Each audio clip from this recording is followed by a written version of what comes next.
হুম, sir আপনি সেই অ্যানাটমিটা করতে বলেছিলেন তো ওটাই করেছি তো। পড়া হয়েছে অ্যানাটমি? হ্যাঁ স্যার অ্যানাটমিটা পড়েছি ভালো করে, এটা ভালো করে হয়। তার আগে পড়ি তারপর ধরবো।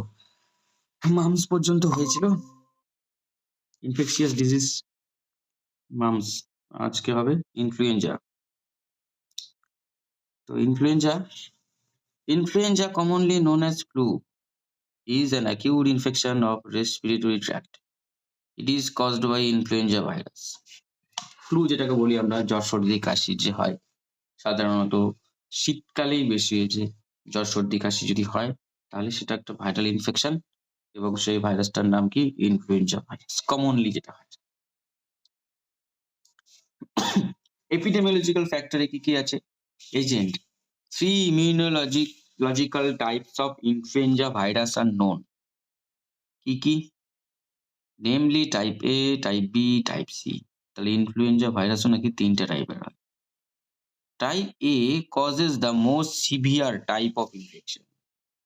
তাহলে এটা একটা ইম্পর্টেন্ট জিনিস হয়ে গেল যে ইনফ্লুয়েঞ্জার মধ্যেও 3টা টাইপ, তার মধ্যে সবথেকে বেশি সিভিয়ারিটি। সিভিয়ারিটি মানে কি? সবথেকে বেশি ক্ষতিকর। তারপর বলছে infection type C tends to be the mildest, সবথেকে কম সিভিয়ার হচ্ছে type C. Source of infection, তো প্রত্যেকটা ইনফেকশিয়াস ডিজিজের সোর্সে আমরা একই লাইন পাই, কি? Case and subclinical case. Case মানে তো ঠিক আছে, বোঝা গেল স্যার একজনের হয়েছে, সেটা কেস, তার থেকে হওয়ার চান্স থাকে। সাবক্লিনিক্যাল কেস মানে স্যার একজনের দেহে জীবাণুগুলো প্রবেশ করেছে কিন্তু সাইন সিম্পটম গুলো এখনো সঠিকভাবে প্রকাশ পায়নি। হুম, সে ছড়াবে কিন্তু তার মধ্যে কোনো রকম সাইন সিম্পটম নেই। এজ অ্যান্ড সেক্স, কোন এজে হয়, কাদের হয়? অল এজেস, সবারই হয় ফ্লু, বাচ্চা থেকে বয়স্ক, এবং সে মেল হোক ফিমেল হোক। সাসেপ্টিবল হলেই হবে। সাসেপ্টিবল মানে কি? সাসেপ্টিবল বলতে ও রোগের প্রতি সাসেপ্টিবল, ইমিউনিটি পাওয়ারটা কম। হ্যাঁ, তখন আমরা বলি সে রোগের প্রতি susceptible. Human mobility, human mobility বলতে কি বোঝায়? যে এই রোগের সাথে একটা মানুষ এক জায়গা থেকে এক জায়গায় মুভ করলো, এক জায়গা থেকে এক জায়গায় চলে গেল, বা এক জায়গায় নেই, হ্যাঁ, সে ঘুরে বেড়ায়, সেটার সাথে কি তার কোনো ওই রোগটা ছড়ানোর কোনো সম্পর্ক আছে? অবশ্যই আছে। Flu, this is an important factor in the spread of infection. যেটা করোনা ভাইরাসের ক্ষেত্রে লকডাউন করার কারণটা কি? কারণ হিউম্যান মোবিলিটিটা স্প্রেড অফ ইনফেকশনকে আর কি করছিল, এক্সিলারেট করছিল। সেজন্য লকডাউন করা হয়েছিল। Immunity, an attack of influenza give temporary subtype. একবার যদি ইনফ্লুয়েঞ্জা ইনফেকশন হয়, temporary subtype specific immunity temporary 8 থেকে 12 মাস। দেখি আমরা এটা, যে একবার একটু যদি ভালো রকম জ্বর সর্দি কাশি হয়, ফ্লু হয়, তারপরে অনেকদিনই আবার ঠিক থাকি, তারপর আবার হয়। কেন এই যে মাঝখানে অনেকদিন ঠিক থাকি, ততদিনের জন্য আমাদের ইমিউনিটি পাওয়ারটা বুস্ট হয়ে যায়। কিন্তু যারা ওই অ্যান্টিবায়োটিক খায় ঠিক করে, তাদের আর হয় না। যদি তুমি 5 দিন সহ্য করে নাও ফ্লু, সহ্য করার পর শুধু প্যারাসিটামল খেলে জ্বরটা কমানোর জন্য কোনরকম, যদিও ভাইরাল ইনফেকশন এ অ্যান্টিবায়োটিক তো কিছুই হয়, অ্যান্টিবায়োটিক কাজ হয় না। অ্যান্টিবায়োটিকটা দেওয়া হয় কেন? ভাইরাল ইনফেকশন এর দ্বারা লোকটার ইমিউনিটি পাওয়ার কমে গেছে এবং তার ফলে ব্যাকটেরিয়াল ইনফেকশনও হয় একই সাথে। তখন দেওয়া হয় অ্যান্টিবায়োটিক। তো এবার কেউ যদি ইমিউনিটি পাওয়ারটাকে ঠিক রাখতে চায়, সে কোনরকম ওষুধ-টষুধ খেলো না, এমনি রোগটাকে ঠিক করলো। তার ক্ষেত্রে ভালো রকমের ইমিউনিটি তৈরি হয়ে যায়। সে ভাইরাসের জন্য, ব্যাকটেরিয়ার জন্য ভালো রকম। তো এই হচ্ছে ফ্লু। তারপর হচ্ছে মোড অফ ট্রান্সমিশন, কি করে ছড়ায়? ডিরেক্ট কনট্যাক্ট, ডাইরেক্ট যদি কনট্যাক্ট, আমি হ্যান্ডশেক করলাম সূর্যর সাথে এবং হাঁচি-কাশি দিয়েছিলাম এবং হাতের মধ্যে আমার সব ওই ড্রপলেট গুলো লেগেছিল। তাহলে ওর হাতে লেগে গেল। তারপরে ও হাতটা মুখে দিয়ে দিল, কোনভাবে চলে গেল শরীরের ভিতরে। ড্রপলেট ইনফেকশন মানে কি? আমরা দেখছি ইনফেকশিয়াস ডিজিজ প্রায় কম বেশি সব জায়গাতেই ড্রপলেট ইনফেকশন কথাটা লেখা আছে। হাঁচি কাশির মধ্যে ড্রপলেট সৃষ্টি হয়, ছোট ছোট জলকণা বাতাসে ঘুরে বেড়ায়। সেগুলো যদি অন্যর নাক মুখ দিয়ে ভেতরে যায় তাহলেও হয়ে যাবে তার। Handling or using article recently contaminated. Handling recently article বলতে ওই আমি একটা কলম দিয়ে লিখছিলাম, আমার কাছে পূজা বলল স্যার একটা পেন হবে, আমি দিয়ে দিলাম এবং আমার হয়েছিল ইনফ্লুয়েঞ্জা এবং পূজা সেই পেন দিয়ে লিখা আবার আমাকে দিয়ে দিল। তাহলে কলমের মাধ্যমে চলে গেল ইনফেকশনটা ওর হাতে। ইনকিউবেশন পিরিয়ড 18 থেকে 72 ঘন্টা। হাঁচি কাশি যদি আজকে ইনকিউবেশন পিরিয়ড বলতে আমার যদি ফ্লু হয় এবং আমার সাথে যদি কেউ কন্ট্যাক্টে আসে এবং তার হতে বেশি সময় লাগবে না, 18 থেকে 72 ঘন্টা। দেখবে ওই জন্য বাড়িতে একজনের হয়, ও সারে তো আরেকজনের হয়, আরেকজনের সারে তো আরেকজনের হয়, খুব তাড়াতাড়ি। ক্লিনিক্যাল ফিচার্স মানে কি, যে এই ইনফ্লুয়েঞ্জা যদি হয় তাহলে আমি কি ফিচার পাবো? The disease begin very much like cold, but symptom are more severe and sudden. Cold বলতে ঠান্ডা লাগার যে সিম্পটম গুলো সাধারণত হয়ে থাকে সেই সিম্পটম গুলোই দেখা যায়, কিন্তু একটু সিভিয়ারিটিটা বেশি। ঠান্ডা লাগলে হালকা কাশি হয়, হালকা জ্বর, হালকা সর্দি, কিন্তু এটাতে অনেক বেশি। There is fever, headache, shivering, sore throat with sneezing. Shivering, কাঁপুনি, sore throat, গলা ব্যথা, sneezing, হাঁচি, nasal block, নাক বন্ধ হয়ে যাবে, pain all over the body, cough, weakness। এবার কি বলছে, pneumonia, bronchitis, ear infection are some of the common complication. ইনফ্লুয়েঞ্জার কমপ্লিকেশন, ইনফ্লুয়েঞ্জা ঠিক হয়ে গেল, সর্দি কাশি জ্বর ঠিক হয়ে গেল, তারপরে স্যার দেখা যাচ্ছে যে নিউমোনিয়া হয়ে গেল বা ব্রঙ্কাইটিস হয়ে গেল, বা কানে ব্যথা, কানে পুঁজ হয়ে গেছে, এয়ার ইনফেকশন, এগুলো কমপ্লিকেশন। তাহলে ইনফ্লুয়েঞ্জার কমপ্লিকেশন কি কি হতে পারে? Pneumonia, bronchitis, ear infection. ঠিক আছে, শোনা যাচ্ছে আমার কথা? হ্যাঁ স্যার। এই হয়ে গেল প্যান্ডেমিক H1N1 দরকার নাই, তাহলে তুমি নিজে পড়ে নেবে। এখানে একটা জরুরি জিনিস যেটা আছে, কোভিড-19 এর সাথে ইনফ্লুয়েঞ্জার কি পার্থক্য, পেয়েছো? পেজ নম্বর 198। হ্যাঁ স্যার। এটা জরুরি। কোভিড-19 এর ইনকিউবেশন পিরিয়ড হচ্ছে 2 থেকে 14 দিন, ইনফ্লুয়েঞ্জা 1 থেকে 4 দিন। যদিও স্যার আমরা তো একটু আগেই পড়লাম যে 12 থেকে 18 থেকে 72 ঘন্টা। তো 72 ঘন্টা মানে কত দিন? 3 বারং 36, 4 বারং 12 বলি কেন, 24 দুগুনি 48, আড়াই দিন ছিল এখানে। হ্যাঁ, তো এখানে 4 দিন দিয়েছে, সবসময় তো আর 1 থাকে না। ম্যাক্সিমাম 4 দিনও হতে পারে ইনকিউবেশন পিরিয়ড। তাহলে কোভিড-19 এর সাথে ইনফ্লুয়েঞ্জার পার্থক্যটা কিন্তু জরুরি। কমন সিম্পটম কি কি পাবো কোভিড-19 এ? Fever, cough, fatigue, shortness of breath. Shortness of breath মানে কি? শ্বাসকষ্ট, লস অফ স্মেল হারিয়ে যাবে, গন্ধ পাবে না, লস অফ টেস্ট নাই স্যার কিচ্ছু। কিছুই বুঝতে পারি না কি খাচ্ছি না খাচ্ছি। Influenza, fever, chill, cough, fatigue, body ache, pain, headache, runny and stuffy nose, sore throat. তাহলে পার্থক্য কি? কমন সিম্পটমের মধ্যে পার্থক্য কি পেলে? হুম স্যার এখানে ইনফ্লুয়েঞ্জার চিলসটা হবে কিন্তু কোভিড-19 এর চিলস হবে না। আরেকটা গন্ধ পাওয়া যাবে না। হ্যাঁ, গন্ধটা। হ্যাঁ। হুম, স্যার চিলস এর মানে কি? চিল মানে ঠান্ডা, কাঁপুনি, প্রচুর ঠান্ডা লাগছে, আমার কম্বল দেওয়া হোক, চিল। লেস কমন সিম্পটম কি কি? লেস কমন মানে লেস কম কমন, এটা বডি এক, পেইন, হেডেক, রানি নোজ, এগুলো কমই দেখা যায়, সাধারণত সবার হয় না বা কম দেখা যায়। নজিয়া এন্ড ডায়রিয়া শুরু আছে ইনফ্লুয়েঞ্জাতে, এগুলো অনেক কিছুই আছে। সিম্পটম অনসেট মানে এটা কি হঠাৎ করে হয় নাকি আস্তে আস্তে হয়? তো আমরা দেখেছি কোভিড-19 গ্র্যাজুয়াল, হট করে হচ্ছিল না।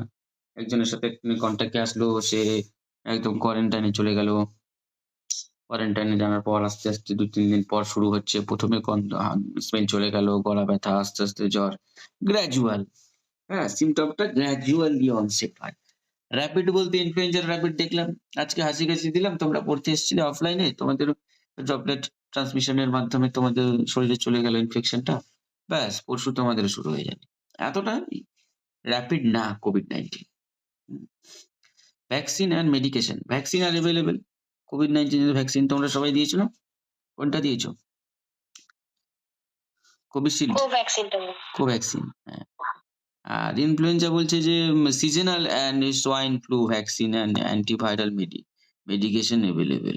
তো এভাবে vaccine, seasonal and swine flu vaccine, swine flu vaccine দেওয়া হয়, এবং যেহেতু ফ্লুর মধ্যেও ভাগ আছে, সোয়াইন ফ্লুটা আছে, এবং কিছু অ্যান্টিভাইরাল মেডিকেশন দেওয়া হয়। যদিও আমরা এগুলো কিছুই নিই না, প্যারাসিটামল খাই, সর্দির সেট্রিজিন খাই, ব্যাস কমে যায়। এবার চলে আসো, দরকার নাই আর এগুলো পড়ার ডিটেলসে। ডিপথেরিয়া পড়েছিলে, মনে আছে? পূজা কোথায় পড়েছিলে ডিপথেরিয়া? হ্যাঁ স্যার, ক্লাস 9 এর লাস্ট চ্যাপ্টার। ওখানে কতটা জেনেছিলে? আজকে অনেক ডিটেলস জানো। অল্পটুকু ছিল সেখানে, ওই জিনিসটা এখানে অনেকটা আছে, ডিটেলস আছে। ডিপথেরিয়ার ওখানে কি ছিল? ডিপথেরিয়া কেন হয়? আর কিছু লক্ষণ, না? হ্যাঁ স্যার। কেন হয়? ডিপথেরিয়ার জন্য দায়ী কে? ভাইরাস না ব্যাকটেরিয়া? Bacteria, corynebacterium diphtheria. হুম। Diphtheria is an acute infectious disease. এই যে অ্যাকিউট বলতে কি বোঝায় আর ক্রনিক বলতে কি বোঝায়? বলো? অ্যাকিউট কি আর ক্রনিক কি? ক্রনিক বলতে বোঝায় দীর্ঘমেয়াদী। আর অ্যাকিউট মানে কি? স্বল্প মেয়াদী, কম দিনের জন্য। এই তো রিসেন্ট একটা ইনফেকশন।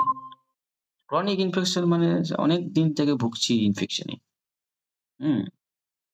হবে এটা, কয়েকদিন থাকবে, কয়েকদিন বলতে সেটা কিন্তু ১ মাসও হতে পারে এবং খুব খারাপ পরিস্থিতি করে দেবে যদি ট্রিটমেন্ট না হয়। এবং হয় ঠিক হয়ে যাবে, নয় পেশেন্টটা মারা যাবে। বছরের পর বছর ভোগাবে না। এগুলোকে বলা হয় অ্যাকিউট। ক্রনিক ইনফেকশন মানে অনেক দীর্ঘদিন ২ বছর থেকে শ্বাসকষ্টে ভুগছে। ক্রনিক অ্যাজমা, ক্রনিক ডিজিজের একটা নাম বলো? Diabetes, blood pressure, hypertension. দীর্ঘদিন বছরের পর বছর ট্যাবলেট খেয়েই যাচ্ছি স্যার ডাক্তারবাবু, ঠিক হচ্ছে না। Chronic disease. অ্যাকিউট ডিজিজ মানে কি? সাডেন হবে, কয়েকদিনের জন্য রোগটা থাকবে, পেশেন্টের অবস্থা খুব খারাপ করে দেবে। হয় পেশেন্টটা ঠিক হয়ে যাবে, নয় মারা যাবে। ব্যাস, রোগ চলে যাবে। এগুলোকে অ্যাকিউট ডিজিজ বলে। ডিপথেরিয়াও একটা acute infection disease caused by exotoxin of diphtheria bacilli। মনে পড়ে এক্সোটক্সিন আর এন্ডোটক্সিন তোমরা পড়েছিলে? মনে আছে? হুম? মনে নাই না? টক্সিন ২ না প্রকার, স্যার। এক্সো আর এন্ডো, ভুলে গেছে না? এন্ডোটক্সিন।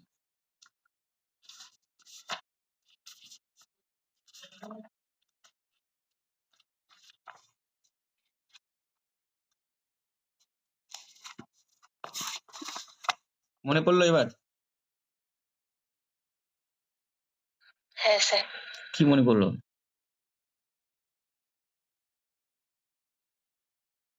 এক্সোজেনাস অ্যান্টিজেন, যেসব অ্যান্টিজেন প্রাণীদেহের বাইরে উৎপন্ন হয়, আর এন্ডোজেনাস, যেসব অ্যান্টিজেন প্রাণীদেহের ভিতরে উৎপন্ন হয়। তো এক্সোজেনাস আর এন্ডোজেনাস অ্যান্টিজেন তুমি আরো ভালো করে বুঝতে পারবে যদি মাইক্রোবায়োলজি যখন পড়বে। তো আপাতত এক্সোজেনাস আর এন্ডোজেনাস অ্যান্টিজেন যদি এক কথায় বলি, কি বলবো? একটা ব্যাকটেরিয়া ঢুকলো শরীরে। তার এক্সোজেনাস অ্যান্টিজেন বা এক্সোজেনাস এবং এন্ডোজেনাস অ্যান্টিজেন বলতে কি বোঝাবে?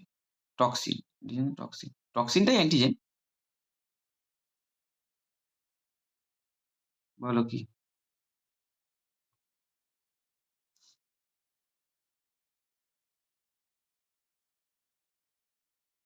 হুম?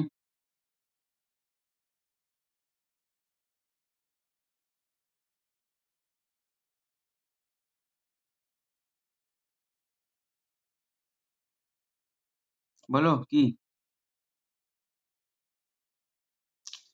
যদি সেই ব্যাকটেরিয়ার থেকে কোনো টক্সিন বেরোয়, যদি ব্যাকটেরিয়া একটা রস নির্গত করছে এবং সেই রসটাই ক্ষতি করছে টক্সিন হিসেবে, তাহলে সেটাকে কি বলবে? এক্সো না এন্ডো? এন্ডো। তাহলে এক্সো কোনটাকে বলবে?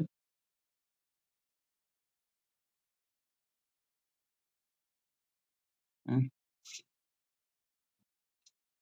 যদি সেই ব্যাকটেরিয়াটার সেল ওয়াল বলো বা ব্যাকটেরিয়ার যে নিচের দেহটা সেটাই টক্সিনের মতো কাজ করছে, সেটাকে কি বলবে? একটা একবার ব্যাকটেরিয়াটা একটা পদার্থ নিশ্চিত করলো এবং সেই নিশ্চিত পদার্থটা টক্সিনের মতো কাজ করছে, সেটাকে কি বলে? এবং ব্যাকটেরিয়ার নিজের সেল ওয়ালটা টক্সিনের মতো কাজ করছে, সেটাকে কি বলে? একটা এক্সো হবে, একটা এন্ডো হবে, বলো কোনটা কি?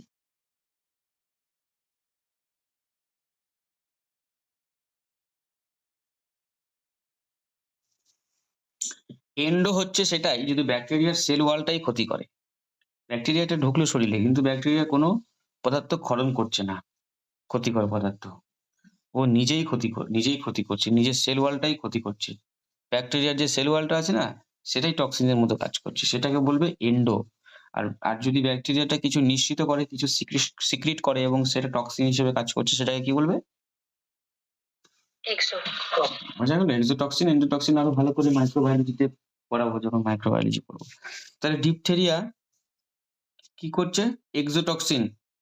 ডিপথেরিয়া এক্সোটক্সিন এর মাধ্যমে ক্ষতি করছে।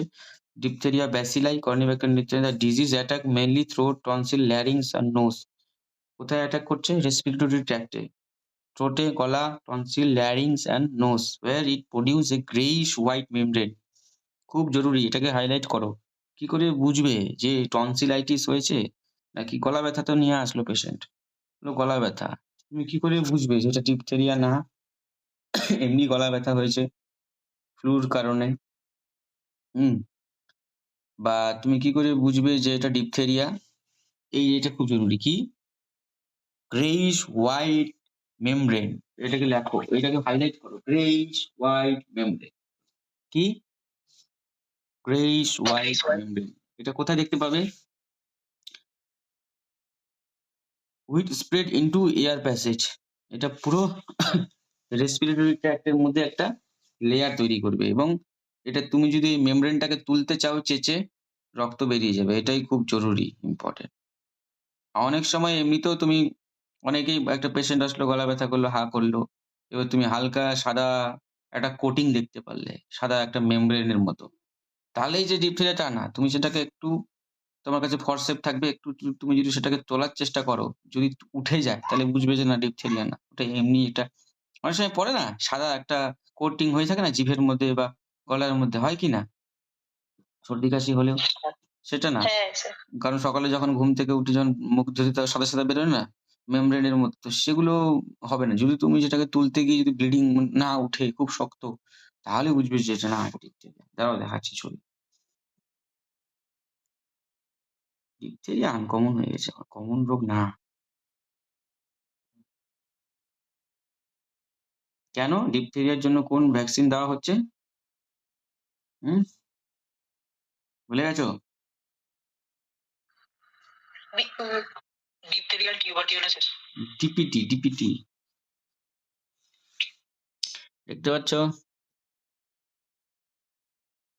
হ্যালো? হ্যাঁ স্যার। এটা ডিপথেরিয়া পেশেন্ট। এই যে সাদা, সাদা যে মেমব্রেন পড়েছে না, এটা কি গ্রেইশ হোয়াইট। তুমি যদি একটা ফরসেপ নিয়ে এগুলো চেঁচে উঠানোর চেষ্টা করো, উঠবেই না। এত স্টিকি, এত লেগে থাকবে।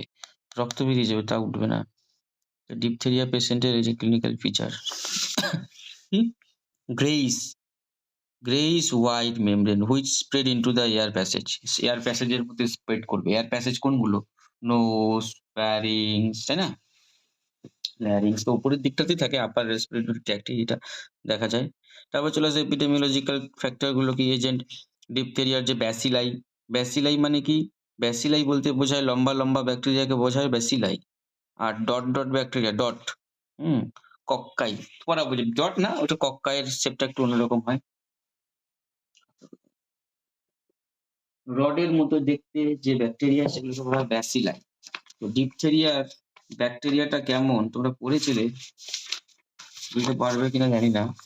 এরকম ড্রামস্টিক অ্যাপিয়ারেন্স, এরকম ডিপথেরিয়ার যে ব্যাকটেরিয়া গুলো, ড্রামস্টিক অ্যাপিয়ারেন্স এরকম হয়। আর কক্কাই বলে এইরকম যখন ব্যাকটেরিয়া থাকে, এটাকে বলে কক্কাই। লম্বা হলে ব্যাসিলাই। এটা যখন মাইক্রোবায়োলজি পড়াবো ওই সময় পাবে। তো ছিল কি?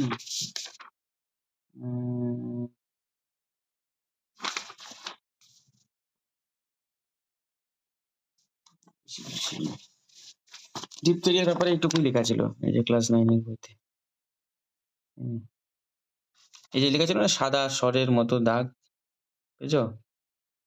ওটাই মেন ফিচার, ওটাই মেন ফিচার। তারপরে এজেন্ট ডিপথেরিয়া ব্যাসিলাই। এজেন্ট মানে কে দায়ী? কে? Diphtheria bacilli. পুরো নাম corynebacterium diphtheria. Elaborate powerful exotoxin. কি বের করে? একটা এক্সোটক্সিন বের করে, which is responsible for the sign, symptom and gravity of the disease. এই যে এক্সোটক্সিনটা যে বেরোচ্ছে, সেই দায়ী হচ্ছে এই সাইন সিমটমের জন্য। Source of the infection, source অবশ্যই একটা কোনো একটা ইনফেক্টেড পার্সন থেকেই ছড়াচ্ছে। The source of the infection may be patient or carrier. Most carrier are between 5 to 8 years of age. এটা কিন্তু ক্যারিয়ার, এই রোগের ক্যারিয়ার থাকে। ক্যারিয়ার মানে কি? ক্যারিয়ার মানে কি? যে রোগী জীবাণুটাকে বহন করে নিচ্ছে। মনে করো ওর হয়েছিল, সিম্পটম গুলো চলে গেছে ওষুধ-টষুধ খেয়ে। ও ক্যারিয়ার হিসেবে কাজ করছে। তবুও ছড়িয়ে যাচ্ছে। তো এখানে সাব ক্লিনিক্যাল কেস না কিন্তু ক্যারিয়ার। দেখো সব জায়গায় আলাদা, আলাদা টার্ম ইউজ আছে। খুব সাবধানতার সাথে পড়াশোনা করতে হবে যেন। কোনটায় কি বলবো? এখানে কি বলতে হয়? পেশেন্ট এবং ক্যারিয়ার। আবার কি বলেছে দেখো, ৫ থেকে ৮ বছরে এটা বাচ্চাদেরই হয় বেশি। ইনফেক্টিভ ম্যাটেরিয়াল কোন জিনিসটা একটা ইনফেক্টেড পারসন এর কোন জিনিসটাকে এটা ছড়াবে? নোজ, থ্রোট, সিক্রিশন, নাক এবং গলার সিক্রিশন মানে মোট কথা ওই থুতু, হ্যাঁ, হাঁচি এগুলোর কথাই বলা হচ্ছে। ইনফেক্টিভিটি কিরকম কতদিন পর্যন্ত ছড়াতে পারবে? Diphtheria is primarily a disease of children ১ থেকে ৫ বছরেরই হয় সাধারণত। Newborn infant are immune to diphtheria during first few month. Newborn মানে সবেমাত্র জন্মালো সেসব শিশুর কিন্তু হবে না কয়েক মাস পর্যন্ত। মনে করো ৩-৪ মাস একটা বাচ্চা হলো, ৩-৪ মাস তার ডিপথেরিয়া হবে না। কেন? সে মায়ের থেকে একটা ইমিউনিটি পায়। মায়ের থেকে বাচ্চার মধ্যে কোন অ্যান্টিবডি আসে? অ্যান্টিবডি বলো পূজা। অ্যান্টিবডি কত প্রকার পড়েছিলে মনে পড়ে? হ্যাঁ ৫ প্রকারের। কোনটা মায়ের থেকে বাচ্চার মধ্যে আসে? Immunoglobulin M. এম না জি? আমার হয়তো তাহলে ভুল হচ্ছে। জি, ঠিক আছে। তো ওই জি যে ইমিউনোগ্লোবিনটা আসে তার মাধ্যমে বাচ্চাকে মোটামুটি ৪-৫ মাস কয়েক মাস পর্যন্ত বাধা হবে না আরকি ডিপথেরিয়া। ১ বছর পর থেকেই হওয়ার চান্সেসটা থাকে। মোড অফ ট্রান্সমিশন কিভাবে ছড়ায়? The bacilli is spread from person to person by droplet through coughing and sneezing, directly through fomites. এই দেখো ২ নম্বরটা দেখো indirectly through fomite or contaminated article. Fomite borne disease বলতে কি বোঝায়? ফোমাইট মানে কি? ফোমাইট মানে হচ্ছে জিনিসপত্র। মনে করো আমি এই যে মোবাইলটা ধরলাম এবং আমার থেকে ইনফেকশনটা মোবাইলে লেগে গেল। আবার সূর্য ধরলো এটা দেখার জন্য। দেখি স্যার কি মোবাইল? ও আচ্ছা ভালো। বলে আমাকে আবার দিয়ে দিল। তো ব্যাস এই মোবাইলের মাধ্যমে আমার হাতে চলে গেল। এগুলোকে বলে ফোমাইট বর্ন ডিজিজ। বা খাটের মধ্যে খাটে আমি টাচ করলাম, ইনফেকশনটা খাটে লেগে গেল। আবার ওই জায়গাটায় কেউ হাত দিল, চলে গেল। কি বলে এগুলোকে? Fomite borne disease. ঠিক আছে? Airborne disease, fomite borne disease, water borne disease মানে যেগুলো জল থেকে হয়। এয়ারবর্ন মানে বাতাসের মাধ্যমে হয়। ফোমাইট বর্ন ডিজিজ। ঠিক আছে? এগুলো পাবে পিছন দিকে এগুলো সব আছে। ইনডাইরেক্টলি হয়। তো indirectly through fomite or contaminated article such as toy, pencil, clothes, হ্যাঁ, এগুলোকে বলে ফোমাইট। বুঝো ফোমাইট মানে কি বুঝলে তো? জিনিসপত্র থেকে যদি রোগটা ছড়ায়। ইনকিউবেশন পিরিয়ড কত? ২ থেকে ৫ দিন। Clinical features diphtheria effect tonsil, ফ্যারিংস, larynx. এগুলো ফ্যারিংস, টনসিল এগুলো অলরেডি তোমাদের পড়িয়ে দিয়েছি না রেসপিরেটরি সিস্টেমে? হ্যাঁ স্যার। এইজন্যই রেসপিরেটরি সিস্টেমটা পড়িয়েছি এর সাথে যেন ওটা বুঝতে সুবিধা হয়। ম্যাক্সিমাম ইনফেকশন সব রেসপিরেটরি ট্র্যাক্ট দিয়ে যায়। Sign and symptom comprise the following: sore throat. Sign and symptom কি? গলা ব্যথা। সোর থ্রোট মানে গলা ব্যথা। ডিফিকাল্টি ইন সোয়ালোইং, গিলতে সমস্যা। Formation of A greyish yellow membrane over tonsil and throat. ছবি তো দেখিয়ে দিলাম। দেখলাম কি না? সাদা মেমব্রেনটা টনসিল এবং থ্রোটের উপরে থাকবে। ফিভার থাকবে। Toxaemia make the child miserable. Toxaemia মানে কি? সেই ব্যাকটেরিয়া কি এক্সোটক্সিন ছাড়ছে। তো এক্সোটক্সিন গুলো যখন অনেক বেশি সিক্রেশন হয়ে যাবে এবং রক্তের মাধ্যমে সারা দেহে ছড়াতে থাকবে, তো সেই সিচুয়েশনটাকে বলা হয় টক্সিমিয়া। অ্যানিমিয়া শুনেছো? অ্যানিমিয়া কথাটা? অ্যানিমিয়া মানে হ্যাঁ। কি? যখন রক্তের পরিমাণ কমে যায় না? হিমোগ্লোবিন। হ্যাঁ। ওটা অ্যানিমিয়া। যখন টক্সিন গুলো রক্ত দিয়ে ঘোরাফেরা করবে সারা দেহে, ওটাকে বলা হয় toxin. Toxaemia. In severe case চলো ঠিক আছে। এবার ট্রিটমেন্ট কি কারো ডিপথেরিয়া যদি হয়ে যায়? That specific treatment is diphtheria antitoxin. দেখো টক্সিন মানে খারাপ জিনিস, অ্যান্টি যাকে ধ্বংস করা, খারাপ জিনিসকে যে ধ্বংস করবে। Antitoxin which must be given immediately. ধরা পড়ার সাথে সাথেই তুমি বুঝে গেছো যে ডিপথেরিয়া হয়েছে, সঙ্গে সঙ্গে ওকে অ্যান্টিটক্সিন দিতে হবে। যদি সাপ কামড়ায় বিষ, তো সাপের বিষকে ধ্বংস করার জন্য কি দেওয়া হয়? অ্যান্টিভেনাম। ভেনামকে মারার জন্য অ্যান্টিভেনাম। তাহলে এখানে টক্সিনকে মারার জন্য অ্যান্টিটক্সিন। কত ডোজে দিতে হবে? দেখো ২০ লক্ষ থেকে ১ লাখ ইউনিট হিসাব হয় এগুলো। তোমরা কি ওয়ার্ডে যাও কিনা? না স্যার আমাদের শুরু হয়নি। সিরিজ দিয়ে যে টানো বলে ইউনিট, কত ইউনিট দিতে হয়। হ্যাঁ, এমএল টেমেল না কিন্তু ইউনিট বলা হয়। ২০,০০০ থেকে ১ লক্ষ ইউনিট এগুলোর আর কি। মনে করো এটার একক। একক unit. According to severity of the case, কিরকম সিভিয়ার কেস সেটার উপর ডিপেন্ড করে। অ্যান্টিবায়োটিক দেওয়া হয়, অবশ্যই ব্যাকটেরিয়ার ইনফেকশন অ্যান্টিবায়োটিক দিতেই হবে। কি পেনিসিলিন, এরিথ্রোমায়োসিন, এই দুটোকে দাগ দিয়ে নিও, কোনো একটা এমসিকিউ পরীক্ষা দিতেই পারে। ডিপথেরিয়াতে সাধারণত কোন কমন অ্যান্টিবায়োটিক ব্যবহার করা হয়? Penicillin, erythromycin. Help to eliminate the infection and prevent production of the further toxin, যেন আর কোনো টক্সিন প্রোডাকশন না করে। বেড রেস্ট তো করতেই হবে। Bed rest essential to prevent heart failure. Tracheostomy, tracheostomy মানে কি বলতো? যদি শ্বাসকষ্ট, যেহেতু শ্বাসনালীর উপরের দিকটা ইনফেক্টেড হয়েছে, যদি শ্বাস নিতে কষ্ট হয় তখন কি করা হয়? ট্র্যাকিয়া ফুটো করে তাকে শ্বাস প্রশ্বাসে হেল্প করা হয়, সেটাকে বলা হয় ট্র্যাকিওস্টমি। যার ছবি দেখায়।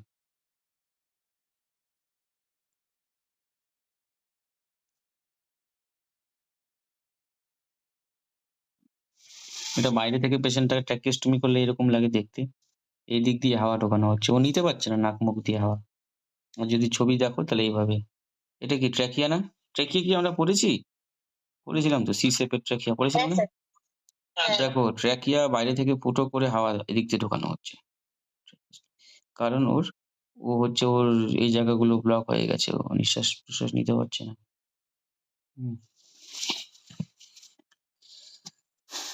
সিক টেস্ট, তোমাদের সবার বই আছে তো যারা ক্লাস করছো? হ্যাঁ স্যার। বই না থাকলে কোনো লাভ নেই এইগুলো পড়ার। আমি দাগাতে বলবো, দাগাবে, কোনো লাভ নেই। ওই রকম হয়ে যাবে, রূপকথার গল্প শোনার মতো, কোনো লাভ নাই। বই কেনা খুব জরুরি, বই না থাকলে কি করবে?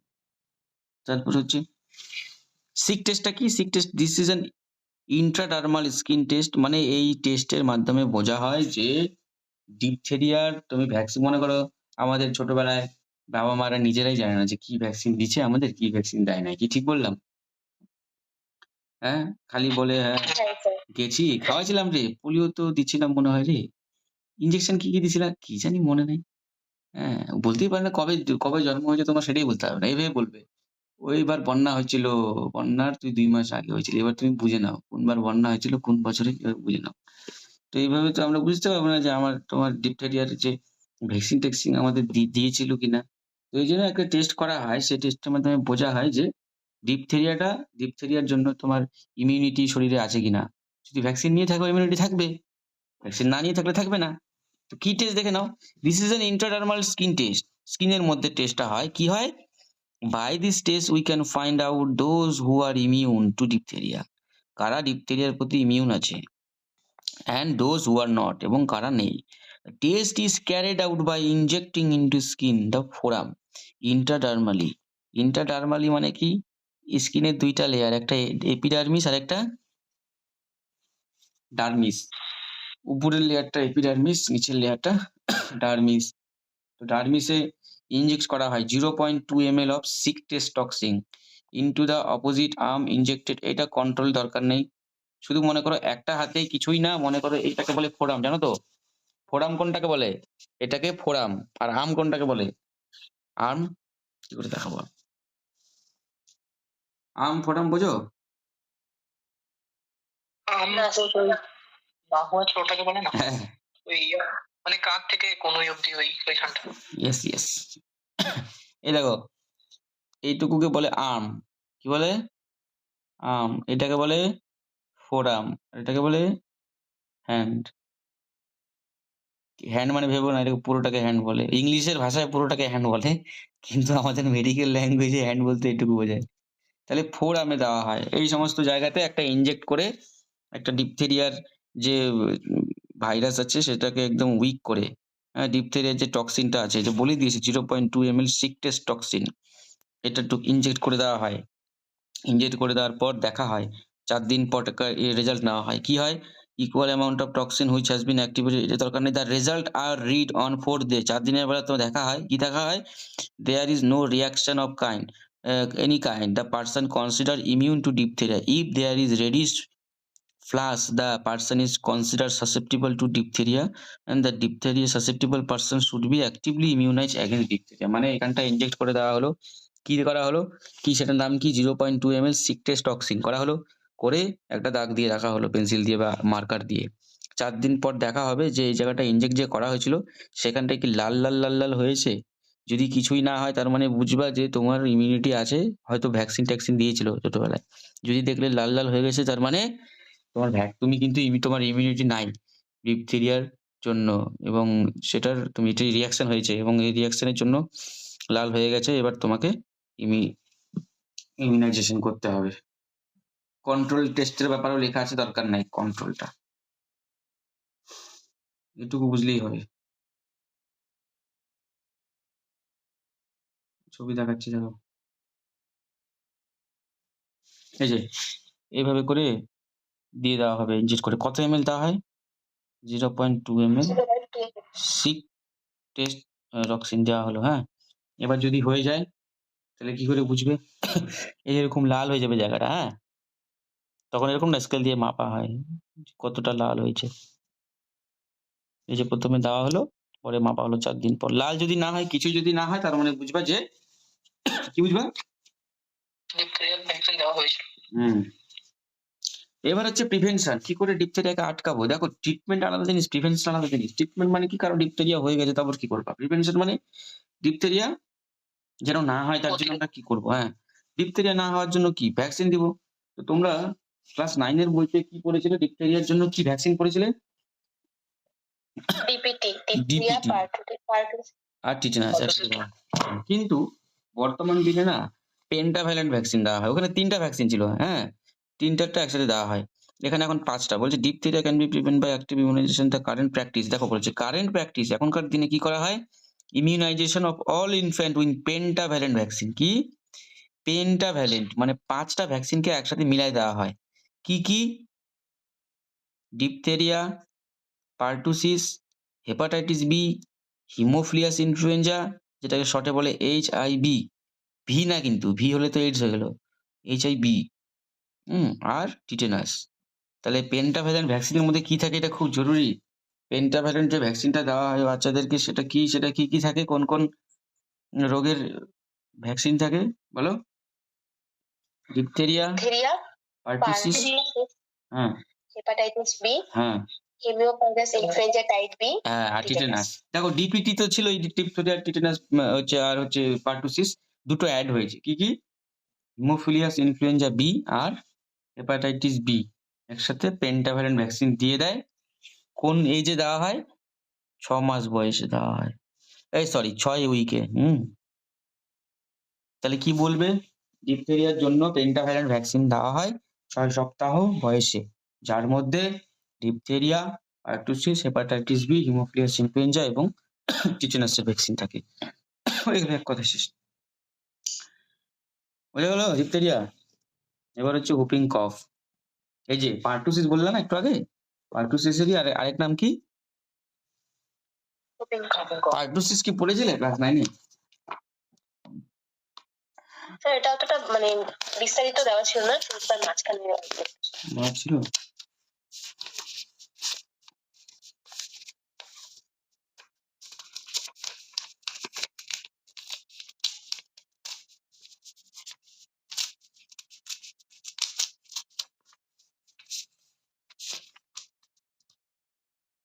কই? না, ছিল না পার্টুসিস। বাচ্চাদেরই বেশি হয়। Highly infectious disease of respiratory tract. এটাও হাইলি ইনফেকশিয়াস। আচ্ছা, হাইলি ইনফেকশিয়াস মানে কি বোঝায়?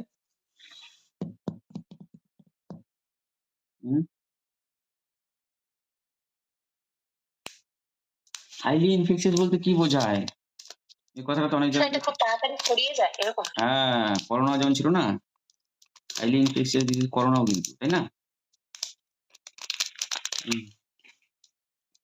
তো caused by highly infectious disease, highly infectious respiratory tract caused by whooping cough bacilli। এর জন্য দায়ী কে? ব্যাকটেরিয়া। ব্যাসিলাই থাকলে ব্যাকটেরিয়া, লম্বা লম্বা লম্বা ব্যাকটেরিয়াকে বলা হয় ব্যাসিলাই।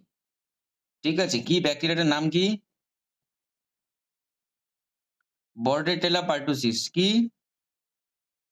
বর্ডেটেলা পার্টুসিস। হ্যাঁ, the disease is characterized by severe attack of an irritating cough। খুব কাফ হবে। Cough which become paroxysmal. Paroxysmal cough মানে কি? যতবারই শুকনো কাশি। শুকনা না, প্যারক্সিজামাল মানে কি? মনে করো প্রত্যেকবার কাশবে, প্রত্যেকবার এরকম মনে করো ২ টো প্যারক্সিজাম কি ৩ টা প্যারক্সিজাম বা ১ টা প্যারক্সিজাম থাকে মানে এরকম। কটা প্যারক্সিজাম? ৩ টে। আবারও কাশবে এইরকম দেখবে প্যারক্সিজাম থাকবে। বা কেউ কাশবে ২ বার। কটা প্যারক্সিজাম? দুটো। দুটো। ও যতবার কাশবে ২ বারই কাশবে। ২ বার একসাথে বা ৩ বার একসাথে বা ১ বার। ঠিক আছে? তো এগুলো প্যারাসিটামল কাপ বলে। তাহলে প্যারাক্সিটামল কাপ তুমি কি করে বুঝবে হুপিং কফ? যদি দেখো একবার, ৩ বার, একবার ৪ বার তাহলে বুঝবে না এটা প্যারাক্সিটামল কফ না। হ্যাঁ? প্যারাক্সিটামল প্রোডিউসিং দ্য টিপিক্যাল হুপ।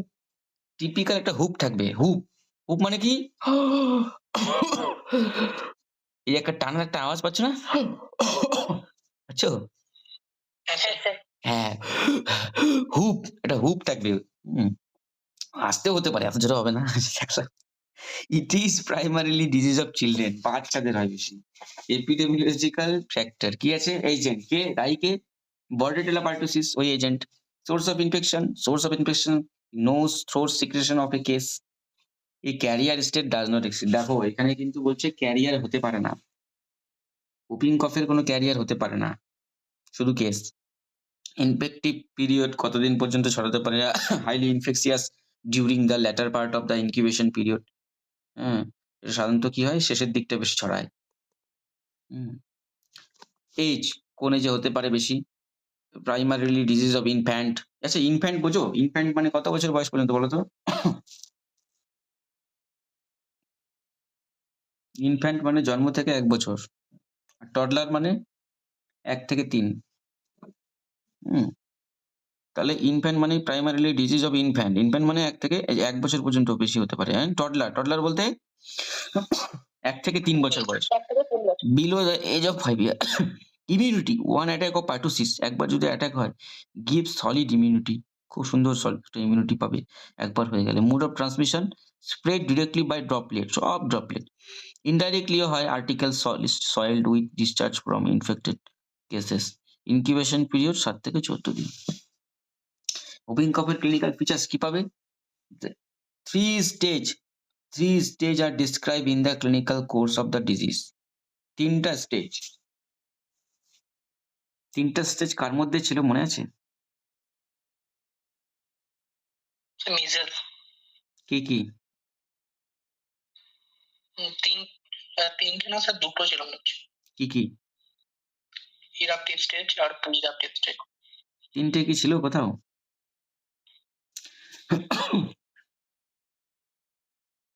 এর কিন্তু ৩টে আছে। কি, কি? Catarrhal stage. এখানে কি এটা কতদিন থাকে? ১০ দিন থাকে। কি হয়? ইনসিডিয়াস অনসেট ল্যাক্রিমেশন, চোখ দিয়ে দেখো ক্যাটারাল মানে কিন্তু ক্ষরণ হওয়া। ক্ষরণ স্টেজ মানে ক্ষরণ হবে। কি ক্ষরণ হচ্ছে এখানে? ল্যাক্রিমেশন, চোখ দিয়ে জল বেরোবে প্রচুর, স্নিজিং হবে, নাক দিয়ে ঝরবে, ওরাইজা সর্দি, অ্যানোরেক্সিয়া মানে কি? খিদে পাবে না।